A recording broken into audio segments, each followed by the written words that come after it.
Vous êtes bien sûr dans Sport Magazine sur New World Info 1. Dans ce numéro spécialement, nous recevons Dodo Obilale, l'ancien international togolais, ancien gardien de but des Éperviers du Togo, qui faisait partie de l'équipe qui allait à la CAN 2010 et qui a été victime de l'attentat de Cabinda le 8 janvier 2010.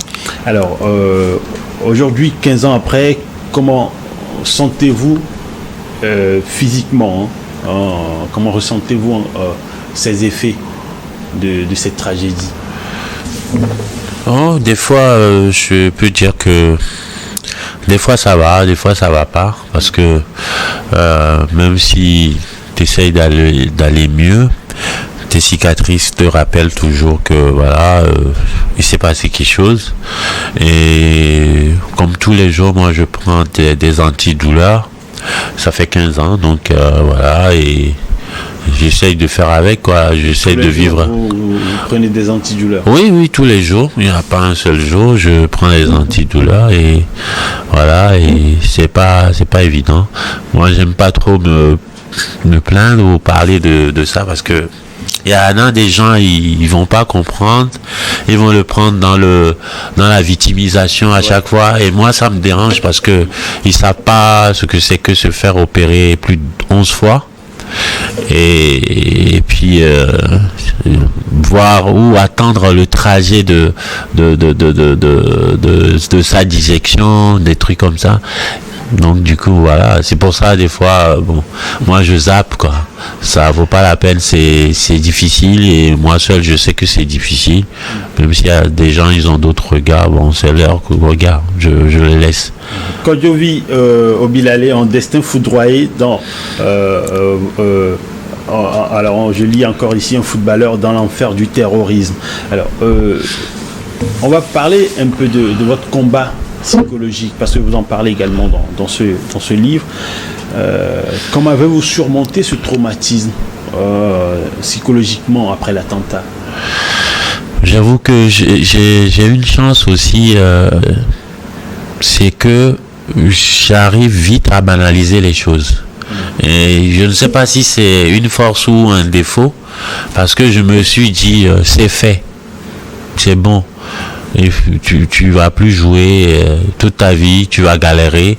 Maintenant tu essayes de faire avec, ou soit tu pleures toute ta vie, ou soit tu fais des vidéos, tu te plains. Mais moi c'est pas mon truc, donc j'aime pas faire ça. Si je viens sur votre plateau, vous me posez la question, je réponds. Donc je fais un travail sur moi. Je sais que je suis plus la même personne, ça c'est sûr, parce que mes proches me le reprochent souvent, que voilà, et je suis devenu quelqu'un d'autre, ils me le disent. Un peu plus dur peut-être? Un peu plus dur, je suis un petit peu exigeant et catégorique. Et ça peut affecter à mes entourages. Donc je suis quelqu'un, si on me dit écoutez, là vous allez partir là et vous allez plus revenir, ou soit vous allez mourir, écoute, que la volonté de Dieu soit faite. Mais bon, après on m'a dit c'est pas une bonne résolution, mais moi c'est une force pour moi. Je travaille sur ça, et si je veux commencer à être dans l'énervement, je vais en vouloir tout le monde, tu vois. Je vais voir le mal partout, je vais dire oui, c'est à cause de... Vous arrivez quand même à gérer aujourd'hui ces souvenirs et ces émotions? Oui, j'affronte les images, j'affronte les questions. J'ai jamais été en profondeur dans nos échanges par rapport à mon accident comme ça, parce que je voulais en parler, parce que les gens ils savent que ils croient que voilà, c'est un truc vite fait. 15 ans après, non, blessure par balle. Demandez à un militaire qui a été blessé par balle, il va vous dire. Moi j'ai toujours des fragments dans le corps, et j'ai été à Londres, on m'a pris pour un voleur, j'ai été dans le scanner dans les aéroports, j'ai sonné, on m'a mis de côté, mais ça a été très loin. Ça a détecté une balle? Non, parce qu'on voit tout. Quand tu as des petits fragments, on a l'impression comme si tu as avalé quelque chose. Donc, on te pose des questions, tu es obligé, tu as l'anglais des Ghanéens, là, ça passe pas, à l'Angleterre. Mais c'est un peu compliqué, tu es obligé d'aller sur Google, montrer et dire que, écoutez, j'ai été victime de ça, j'ai fait une opération, mais ce que vous voyez là, c'est des fragments qui sont autour de la moelle. C'est un peu délicat. On peut pas l'enlever, et sinon je risque d'être tétraplégique ou des trucs comme ça. Voilà. Donc vous êtes parfois obligé de prouver que vous avez voilà, des fragments de balles dans le corps avant d'être... Là, la dernière fois, je viens de finir une rééducation. J'ai demandé une attestation pour pouvoir voyager tranquillement. Parce que ça peut arriver. Ouais. Il y a des aéroports, ils sont bien équipés. Hein. Donc, voilà... c'est pas anodin. Et l'impact sur votre carrière, on va en parler aussi un peu après l'attaque. Comment votre carrière sportive a-t-elle évolué? Avez-vous pu reprendre le football d'une manière ou d'une autre? Non, après l'accident, moi, j'ai mis une croix. Hein. Je savais que, même quand je me suis réveillé de mon coma, je savais que c'est fini. Et après, le club, il t'a aidé 2-3 fois. Il y a un tel qui va t'aider, l'UNFP, quoi encore, la Fédération française de football. Oui. Et à un moment donné, tout ça, là, ça s'arrête. Parce que, voilà, ils ne vont pas continuer à te tendre la main, alors que, voilà, ils font ça sur le coup, quoi. Après, voilà, j'ai su que c'était mort. Donc, je me suis fait une idée, comme je vous ai dit tout à l'heure. Je sais que c'est fini, c'est fini. Alors, je me souviens encore, je n'étais pas encore journaliste à l'époque, c'était en 2010. Je me souvenais, après quelques années, vous avez donné une interview sur, je pense, Radio France Internationale, où vous disiez que vous étiez devenu un poids pour votre famille. Parce que vous avez amené votre famille en France, vous travaillez pour les nourrir, pour subvenir à leurs besoins. Et maintenant, c'est eux qui sont obligés de sortir pour vous prendre en charge. Et quelles ont été les grandes difficultés auxquelles vous avez été face, au-delà de ça, pour pouvoir reprendre votre vie en cours? Bon, vous savez, quand j'ai eu ce problème, je dirais même pas ce problème, quand j'ai eu mon accident, j'avais perdu ma famille. J'étais séparé après. J'étais séparé en 2013. Ouais, 2013. C'est pas une séparation où il s'est passé quoi, c'est juste les émotions, un changement d'humeur. La femme, le drame a affecté votre famille. Oui, c'est ça. Et même les enfants, mon garçon qui a 15 ans aujourd'hui, je dis des bêtises, 16 ans, lui il était bloqué pendant 1 an, il parlait pas. Il disait pas un mot. Ça, c'est le traumatisme. Sa maman qui était hospitalisée, qui partait un petit peu, je dirais un petit peu, c'était un peu clinique. Vous voyez ce que je veux dire? Oui. Et tout ça a fait que, voilà, à un moment donné, la famille te dit, bah écoute, t'es là, t'es dans un fauteuil roulant, elle s'occupe de toi, t'es pas content, tantôt tout ça a fait que ça a basculé. J'acceptais pas d'être cloué dans un fauteuil électrique comme ça. Je connaissais pas ce monde. Cette vie. Ouais, et c'était tellement dur. Même les gens ils pensent aujourd'hui que voilà, il faut lui donner si. C'est pas ça le problème. De respecter juste la personne. On peut me donner tout l'or du monde, tout l'argent, tout le budget de l'État togolais. Ça va pas me ramener mon pied ni ma passion. Clairement. Alors, êtes-vous aujourd'hui impliqué toujours dans le football? J'étais impliqué. Maintenant, ça va. Vous aviez même organisé, je pense... un tournoi pour les jeunes et tout ça. Mais bon, tout ça, c'est derrière moi. Mais depuis, vous avez contribué au football comment? Non, moi, je vais vers les gens qui me sollicitent, je leur parle, mais sans plus. Sans plus, parce qu'aujourd'hui, je pense que... Je ne sais pas si le Togolais est encore passionné du football, tu vois. Est-ce que vous direz que ce drame a changé votre vision du football? Ouais, ça a changé la vision du football, ça a plombé aussi le football togolais. Sérieux, c'est mon avis, ça n'engage que moi. Mais moi, ce que j'ai vu, c'est que dans le monde du football, moi j'étais personne, j'étais juste un petit gardien dans un petit club, mais j'ai vu aussi l'impact d'avoir une notoriété et ne pas l'avoir, tu vois. Et moi, ce qui m'a sauvé, c'est les journalistes. Parce que je parlais beaucoup. Quand on a tendance à relayer les choses, ça commence à parler, ça a touché. Moi, je dis juste, imagine une figure africaine à qui ça arrive, ce truc. Ça va pas avoir la même tournure. On va pas me laisser quelque part, je vais parler à la télé avant qu'on on m'évacue ou pour changer de... Non. Donc, tu vois, l'argent et l'humain, dans ce monde, je pense que l'argent a plus de poids. Alors, est-ce que vous pensez que Cabinda, l'attentat, est suffisamment reconnu dans l'histoire au Togo, dans la mémoire des Togolais? Oui, bien sûr que oui. Bien sûr que oui. Sincèrement, je tiens à le dire, et puis d'ailleurs, je remercie la population togolaise, hein, parce que quelqu'un qui est quelque part, qui a une pensée positive sur votre vie, oui, sur votre santé, ça a un impact. Hein. Je vous jure, ça joue. Alors, quand vous dites que cet attentat a impacté le football togolais, comment, par exemple? C'est vrai qu'il y a beaucoup de destins. Oui, parce que pourquoi je dis ça? Tu sais, par rapport à ce drame, c'est comme ce que je vous ai dit tout à l'heure par rapport à ma séparation. Pareil aussi. Les drames, soit ça vous soude, ou soit ça vous dessoude. Ça vous déchire. Et c'est ce qui s'est passé dans le football aussi. Aujourd'hui, combien de coéquipiers tu croises quelque part? Togolais, ils sont ensemble et tout ça dans un mood tranquille. Dis-moi, il n'y a pas. Il n'y a pas. Et pensez-vous c'est émouvant, tout ce que vous êtes en train de nous révéler. Est-ce que le football togolais a connu une évolution au moins après cet attentat? Non. Il n'y a pas eu d'évolution. En 2013, qui était le... Oui, c'était bien, mais bon, je ne vais pas banaliser ça parce que j'étais content aussi à l'époque. J'étais en éducation, j'étais content. C'est la première fois d'ailleurs. Que le Togo a atteint mais après, je pense que le football togolais, je ne vais pas parler des dirigeants du football togolais, je vais parler des joueurs eux-mêmes. On n'a pas cette présence d'esprit de regrouper, de faire bien les choses. Des fois, on a tendance à dire, ah oui, c'est la Fédé, ah ouais, vous voyez le ministère. On a tendance à faire ça.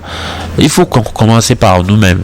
Si on commence à faire des choses bien, à être ensemble, à organiser des choses, à penser aux autres, je pense que le ministère va suivre automatiquement. La Fédé aussi. Sauf qu'il n'y a pas ça. Soit l'autre, il va dire à l'autre, depuis quand toi, tu as commencé? Ce que j'ai fait, tu as déjà fait. Tu te tais quand je parle. Alors que même un joueur d'Agaza aussi peut parler dans le football togolais. C'est pas parce qu'il a jamais voyagé. C'est ça notre problème. C'est tout. Et durant votre après-drame, vous avez reçu le soutien de plusieurs personnes que vous mentionnez, ou plusieurs institutions et même entités que vous mentionnez dans votre livre, que je vous demande,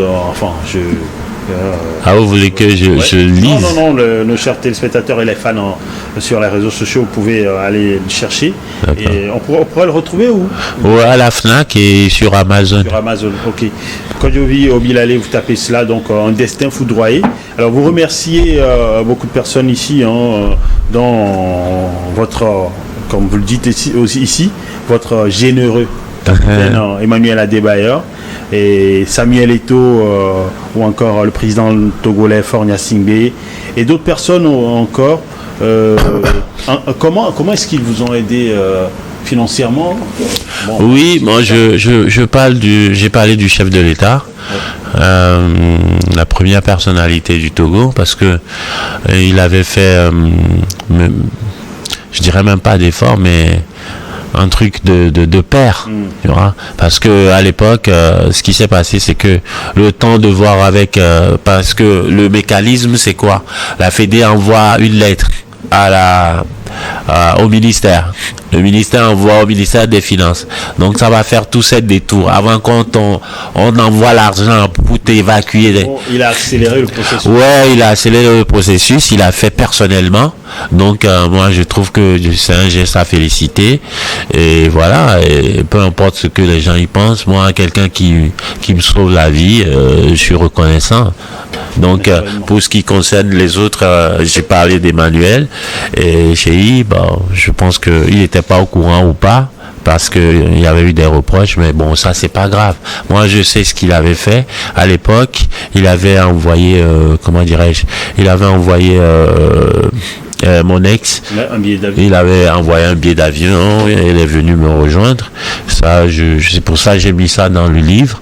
Et puis, on avait parlé quand il avait signé au Real à l'époque.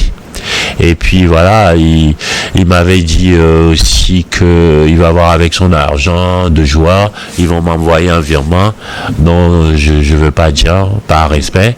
Et voilà. Et puis il y avait Samuel aussi, ouais, qui avait fait un geste considérable dont je préfère me taire là-dessus aussi. Et puis voilà. Et aujourd'hui, que diriez-vous aux jeunes sportifs togolais qui rêvent de représenter le Togo? Moi je pense que le rêve est permis. Tout ce que je peux leur dire, c'est de travailler. Moi, ce que j'ai remarqué aujourd'hui, et j'espère que mes jeunes frères, ils vont pas m'en vouloir, c'est que je pense qu'il y a plus trop de travail personnel. C'est-à-dire que moi je me rappelle à notre époque, on est fourré à la plage ou au niveau de Casablanca là pour monter au Tocon hôpital, pour monter ça la nuit, on faisait des trucs bien, on se préparait physiquement, mais aujourd'hui je vois pas. Les gens ils comptent sur leur qualité personnelle et l'entraînement collectif, mais sauf que non, c'est faux. C'est faux, il y a et puis faut arrêter quoi de vouloir être Mbappé, ceci, non. Tu es toi-même. Et alors, en quoi l'expérience de Kabinda vous a-t-elle forgé en tant qu'homme et si vous avez un message de paix et d'unité à faire passer par rapport au terrorisme, ce serait quoi? Moi, je dirais juste, comme j'ai dit dans tous mes interviews, la paix dans le monde, la paix en Afrique. Et je dirais surtout aux jeunes d'abord de continuer à travailler surtout et d'avoir un boulot professionnel à côté parce qu'on ne sait jamais. J'étais passé par là, d'avoir ce bagage. L'essentiel, c'est de ne pas être que un footballeur professionnel, mais l'essentiel, c'est de faire bouillir la marmite. Même si t'es pas un joueur professionnel, tu peux faire autre chose. Il faut avoir l'envie aussi. C'est ce message que je voulais passer à la jeunesse sportive. Et pour ce qui concerne le terrorisme, ça, je ne suis pas bien placé parce que... Comment vous le pensez? Vous êtes une victime du terrorisme. Oui, je suis mal placé parce que quand moi je vois les actus, je vois ce qui se passe aujourd'hui, c'est purement commercial qu'autre chose. Donc les gens s'entretuent. Si tu vois ce qui se passe à Gaza, ce qui se passe au Sahel, ce qui se passe même chez nous, pas loin, je ne sais pas ce qu'il y a exactement, mais je pense que c'est une affaire de bif, quoi, et de gazoduc. Donc moi je suis mal placé, je suis sportif, je préfère rester dans le monde du sport. Mais vous appelez quand même à la paix. Ouais, à la paix quand même, ouais. Pour éviter de tels drames, merci Dodo Bilalé, on va clore cette émission sur ce mot de paix. Merci d'avoir fait ces révélations dans cette émission avec nous. Et puis je voulais faire passer un message aussi. Je tiens aussi à faire une dédicace à la famille de Monsieur Amélété, que nous aussi on pense beaucoup à eux, que je ne suis pas le seul victime, que aussi c'est des victimes, et le papa de Stan Oklo aussi. Je lui fais un coucou, on se voit souvent, on parle souvent même avec les enfants du coach. Et puis je tiens aussi à préciser aussi que même les joueurs qui étaient dans ce bus, qui ne sont pas touchés aussi, sont des victimes. Qu'il n'y a pas que moi. Bien sûr, parce que je pense que c'est une révélation que je pourrais faire aussi, je ne sais pas. Et Agassak aussi, le gardien de l'époque, qui a révélé, et même Senaya qui était là-bas le jour-là, ils ont révélé qu'à Koto Eric n'a pas parlé pendant au moins une journée. Oui, Oui, il y a eu des traumatismes. Donc c'est pour ça que je dis que je suis pas le seul victime. Je tiens à le préciser, à accentuer sur ça. Les gens sont traumatisés. Si vous voyez même les joueurs, ils se parlent pas ou il y a des comportements. Donc il faut qu'ils aillent se consulter. Hein. C'est très important. Le traumatisme, ça agit aussi sur les Blacks, pas que sur les Européens. Merci Dodo Obilalé. Merci. Merci surtout à vous, nos chers téléspectateurs et fans et chers internautes, pour votre intérêt à cette émission. N'hésitez pas à liker cette émission et à la partager autour de vous. Bonne suite de programme sur New York Info.